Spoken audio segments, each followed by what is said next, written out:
என்ன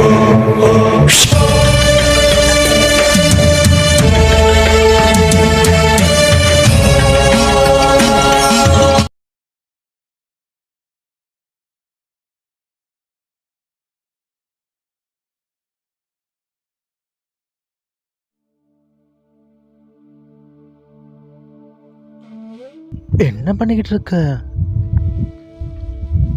இங்க வா, வந்து இப்படி பக்கத்துல உட்காந்துக்க. வா.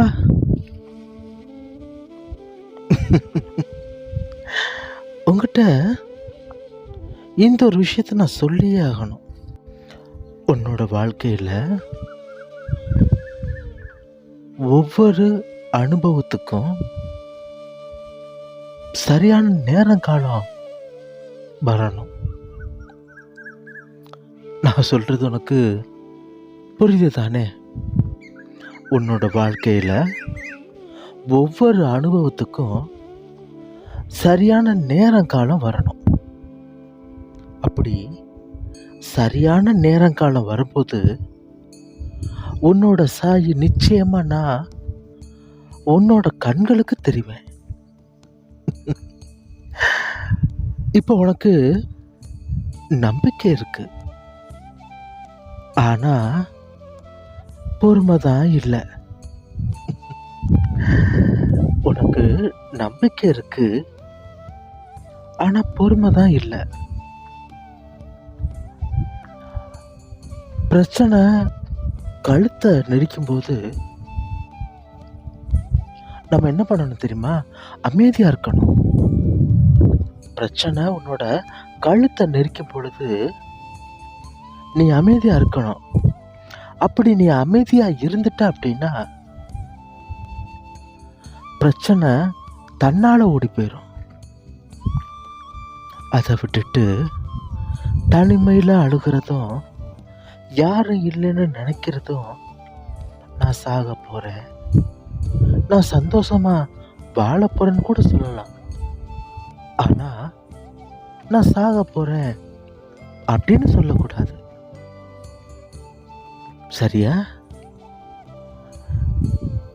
என் மேல உனக்கு நம்பிக்கை வந்துருச்சு, ஆனா பொறுமை தான் உனக்கு இன்னும் வரல.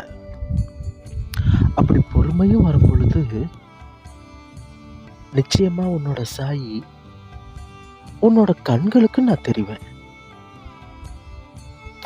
எதை பத்தி நினைக்காத. அவங்கவங்க செய்யக்கூடிய வினைகளுக்கு அவங்கவங்க அறுவடை செய்வாங்க.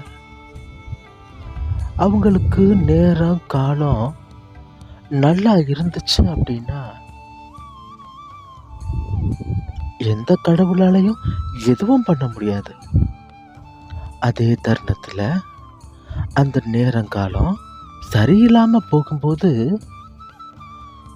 எந்த தெய்வம் அமைதியா வேலை பார்த்துச்சோ, அமைதியா உட்கார்ந்து பார்த்துச்சோ, அந்த தெய்வம் தன்னோட வேலையை காட்டும்.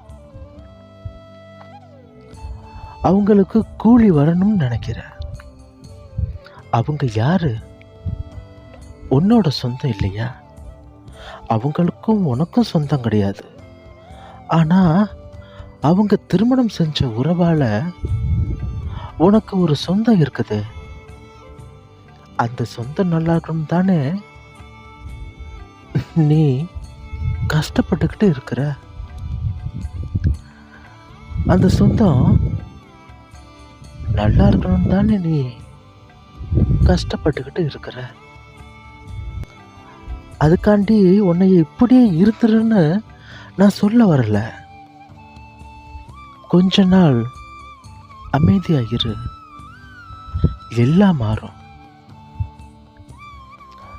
பேச வேண்டிய இடத்துல அமைதியா இருக்கிறதும், அமைதியா இருக்க வேண்டிய நேரத்துல பேசுறதும், இது ரெண்டுமே நம்மளுடைய வாழ்க்கையில ஒப்பிட்டு போகாது. பேசக்கூடிய நேரத்துல அமைதியா இருக்கிறதும், அமைதியா இருக்கக்கூடிய நேரத்துல பேசுறதும் நம்மளுடைய வாழ்க்கைக்கு தோது போடவே முடியாது. இப்ப நீ அமைதியா இருக்கக்கூடிய காலம், நீ பேசக்கூடிய காலம் ஒன்று வரும். அப்ப நீ பேசலாம்.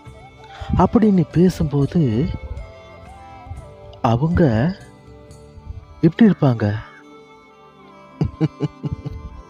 இந்த காக்கா மாதிரி கத்துனவங்க அடங்கி போய் இருப்பாங்க. அல்லாஹ் மாலிக்.